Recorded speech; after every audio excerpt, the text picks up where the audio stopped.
আজকে কিন্তু দেখতে পাচ্ছ আমার হাতে আছে মিনি ক্রিম অরেঞ্জ বিস্কুট, আর এটা হচ্ছে কিন্তু বিস্ফর্মের। তো চলো এটা আনবক্সিং করে আর খেয়ে তোমাদের বলি এই বিস্কুটটা খেতে কেমন। তো দেখতে পাচ্ছ আনবক্সিং করা হয়ে গেছে, আর প্রথমে কিন্তু একটা গালে আমি পুড়ে দেবো। আর খেতে কিন্তু মোটামুটি আমার ভালোই লেগেছে, খারাপ ছিল না যেহেতু বিস্ফর্মের। আর চলো এরকম বিস্কুট খেতে কারা ভালোবাসো ক্রিম বিস্কুট অবশ্যই কমেন্ট করে জানিও। আর দেখতে পাচ্ছ এই আমি একটা কিন্তু বিস্কুটে অরেঞ্জটা মানে যে ক্রিমটা তোমাদেরকে দেখায়, এই যে ক্রিমটা ছিল। আর চলো এবার কিন্তু আমি এই ক্রিমটা তুলে খেয়ে নেবো, খেয়ে ভাগ্নির সাথে একটা প্র্যাঙ্ক করবো। কীভাবে করি সেটাও তোমাদেরকে দেখাবো। আগে চলো বিস্কুট থেকে কিন্তু সমস্ত ক্রিমটা ভালোভাবে ছেনে মুছে তুলে নিয়ে খেয়ে নিই। আর ছোটোবেলায় যেহেতু এরকম দুষ্টুমি আমি কিন্তু মোটামুটি করতাম আমার দিদির সাথে। এখন যেহেতু দিদি নেই, এখন কিন্তু আমার ভাগ্নির সাথে করবো। আর এই দেখো আমি এই বিস্কুটটা থেকে কিন্তু ক্রিমটা পুরোপুরি খেয়ে নিয়েছি।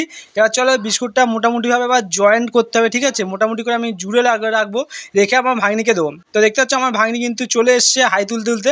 তা ভাগ্নিকে বললাম যে ক্রিম বিস্কুট খাবি, ও কিন্তু দেখতে সঙ্গে সঙ্গে নিয়ে নিয়েছে আমার হাতে ক্রিম বিস্কুটটা, নিয়ে কিন্তু খেতেও আরম্ভ করে দিয়েছে। কিন্তু খেয়ে দেখলো যে ভেতরে একটুও ক্রিম নেই। তারপর দেখো আমার উপরে কেমন রেগে গেল, দাঁত মুখ খেঁচাচ্ছে। তো কারা এরকম প্র্যাঙ্ক করেছো তোমাদের বাড়ির কারোর সাথে অবশ্যই কমেন্ট করে জানিও। আর ভিডিওটা ভালো লাগলে অবশ্যই একটা লাইক শেয়ার কমেন্ট করতে ভুলো না, আর অবশ্যই একটা সাবস্ক্রাইব করে দিও।